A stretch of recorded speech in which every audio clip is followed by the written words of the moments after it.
Welcome to the Real Estate Espresso Podcast, your morning shot of what's new in the world of real estate investing. I'm your host, Victor Menashe. History doesn't exactly repeat itself, but it does rhyme. The year was 1775. The government in the British colony in North America was out of money to pay its soldiers. The American Revolution was well underway, and they needed cash to help fund the Revolutionary War.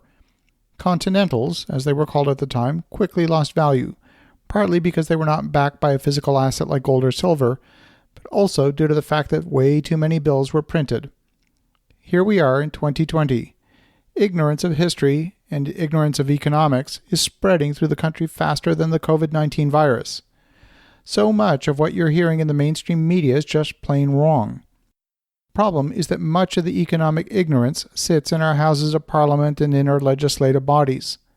We've got Senator Mike Gianaris, Deputy Leader of the Senate in New York State, advocating a 90-day suspension of residential and commercial rents for tenants and small businesses impacted by the coronavirus pandemic. How will the building owners survive for 90 days?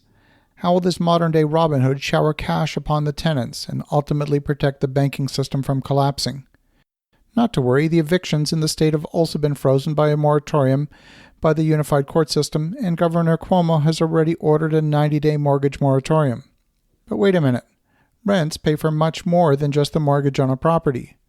Where will the money to pay for the property managers come from? Where will the funds for maintenance of the properties come from? I guess the federal government will helicopter in more money into those businesses. Tuesday this week, the Dow went up nearly 11% in the largest single-day gain since 1933. What was the driver for that? The news that the Federal Reserve would buy an unlimited number of U.S. Treasuries. That's right, there's no limit. Republicans and Democrats on Wednesday reached a deal on a $2 trillion funding package. The fiscal stimulus will be used to help businesses and individuals affected by the outbreak. The mechanism for getting money into people's hands is not quite clear yet. What part will constitute a loan? What part will be an outright grant? We're truly in an unprecedented time. It's tempting to blame the bursting of a balloon on the pin, but if the balloon wasn't overinflated, the pin would have no effect. And now we're going to pump more air into the balloon after the balloon has burst. The last time the balloon burst was in 2008, but the Fed doubled down on printing money. The pin in this case is COVID-19. The worst thing that can happen to someone's money isn't the loss of a little bit of their investments. The worst thing is hyperinflation. We've seen it throughout history. One of the founding principles of the United States of America, enshrined in the Constitution, was the notion of not printing money. They remembered only a year earlier what the Continental had done to debase the currency. We saw it in the Weimar Republic in Germany from 1919 until 1933. Germany was licking its wounds after the defeat in the First World War. The country was focused on reconstruction and it lacked the resources to fund it. When the printing of money happens, with complete abandon, the problems multiply. It caused the collapse of the Roman Empire. On March 23rd of this week, the Prime Minister of Canada tabled a motion in Parliament that would give the Finance Minister extraordinary powers until December 31st of 2021. That mandate would give the Finance Minister the power to raise taxes, to lower taxes, to spend money in any way that he sees fit for the benefit of the Canadian people. Now, if that doesn't alarm you, it should. The problem with printing money is that it's inflationary. The increase in prices is not inflation. That's actually the symptom of the inflation. The inflation itself is the inflation of the money supply.